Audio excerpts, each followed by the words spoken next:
Parliament ఎన్నికల్లో BRS బీజేపీని బొందపెట్టాలన్నారు CM Revanth Reddy. BRS ఒక్క సీటు గెలిచినా మోదీకే మద్దతు ఇస్తాడని తెలిపారు.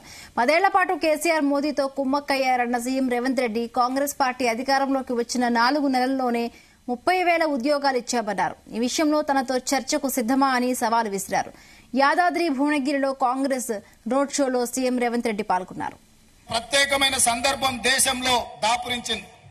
నరేంద్ర మోడీ దెబ్బకు ప్రజాస్వామిక వ్యవస్థలన్నీ, పార్లమెంటు వ్యవస్థలన్నీ కుప్పగూలిపోయి, సుప్రీంకోర్టులు కావచ్చు, ఎన్నికల సంఘాలు కావచ్చు, ఈ రోజు ఏ వ్యవస్థలు కూడా ఈడీ, ఇన్కమ్ ట్యాక్స్, సిబిఐ అన్నిటిని చెరబట్టి ఈరోజు దేశాన్ని విధ్వంసం చేసి మోడీ ఆక్రమించుకోవాలనుకుంటున్నాడు.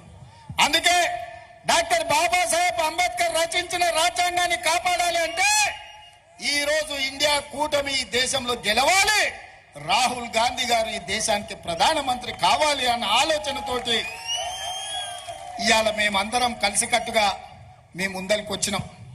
నా విజ్ఞప్తి ఒక్కటే మా కమ్యూనిస్టు సోదరులకు, ఏమైనా విషయాలు ఉన్నా మనందరం కలిసి కొట్లాడదాం. ఈరోజు మనందరం కలిసి బీఆర్ఎస్ ను, బీజేపీని బొందబెట్టాలి. బీఆర్ఎస్ కు ఒక్క సీట్ ఏమన్నా వచ్చినా ఢిల్లీకి పోయి మోడీకే తాకట్టు పెడతాడు. గత 10 సంవత్సరాలలో ఏ అవకాశం వచ్చినా, ఏ బిల్లు పెట్టినా బీఆర్ఎస్ బీజేపీలకే మద్దతు పలికింది.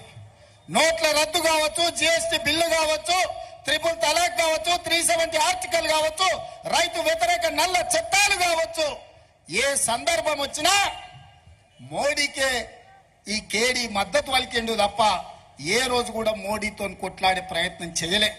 30 లక్షల తెలంగాణ నిరుద్యోగ యువకులు పబ్లిక్ సర్వీస్ కమిషన్ లో నమోదు చేసుకుంటే ఏనాడైనా పోటీ పరీక్షలు నిర్వహించిన పరీక్షలు ప్రశ్న పత్రాలు జిరాక్స్ సెంటర్ల పల్లి బఠానీలలో అమ్ముకున్నారు.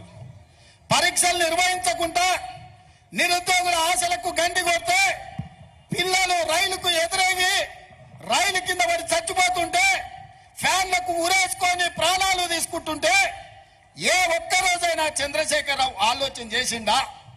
కానీ అదే ప్రజాపాలన ఇందిరమ్మ రాజ్యంలో ప్రభుత్వం వచ్చిన 3 నెలల్లో 90 రోజుల్లో 30,000 ఉద్యోగాలు లెక్కగట్టి ఎల్పీ స్టేడియంలో రప్పించి వాళ్ళ కుటుంబాల సమక్షంలో 30,000 ఉద్యోగ నియామక పత్రాలు అందించిన ఈ ఇందిరమ్మ రాజ్యాన్ని కూలగొట్టాలని కేసీఆర్ అంటున్నాడంటే ఇవాళ పేదోళ్ళ పిల్లలకు ఉద్యోగాలు ఇచ్చినందుకే కదా ఈ ప్రభుత్వం మీద కక్ష కట్టింది కేసీఆర్ అని నేను అడుగుతున్నాను.